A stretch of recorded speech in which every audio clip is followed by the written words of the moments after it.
சென்னை உயர்நீதிமன்ற உத்தரவுப்படி குன்னூர் டால்பின் சுற்றுலா தலத்தில் உள்ள 12 வணிக வளாக கடைகளை காலி செய்ய வேண்டும் என பரளியார் ஊராட்சி சார்பில் வியாபாரிகளுக்கு நோட்டீஸ் வழங்கப்பட்டுள்ளது. நீலகிரி மாவட்டம் குன்னூரில் முக்கிய சுற்றுலா தலமாக டால்பின் நோஸ், லெம்ஸ் ராக் ஆகிய சுற்றுலா தலங்கள் உள்ளன. இந்த சுற்றுலா தலங்கள் வனத்துறையின் கட்டுப்பாட்டில் உள்ளது. டால்பின் நோஸ் சுற்றுலா தல முகப்பில் பரளியார் ஊராட்சிக்குட்பட்ட ஊராட்சிக்கு சொந்தமான 12 வணிக வளாக கடைகள் உள்ளன. 12 வணிக வளாக கடைகள் அனைத்தும் 20 வருடங்களுக்கு மேல் ஆகியுள்ள நிலையில் கூடுதல் ஆட்சியர் உத்தரவு மூலம் இந்த 12 கடைகளிலும் பழுதுபார்ப்பு பணிகள் மேற்கொள்ள உள்ளனர்.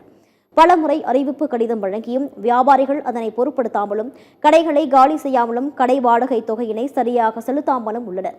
இந்நிலையில் சென்னை உயர்நீதிமன்ற உத்தரவுப்படி கடைகளை காலி செய்யுமாறு அனைத்து வியாபாரிகளுக்கும் நோட்டீஸ் வழங்கப்பட்டுள்ளது. கடைகளை காலி செய்யாத பட்சத்தில் ஊராட்சி மூலம் போலீசார் பாதுகாப்போடு கடைகளை காலி செய்ய நடவடிக்கை எடுக்கப்படும் என பரளியார் ஊராட்சி அதிகாரிகள் தெரிவித்துள்ளனர்.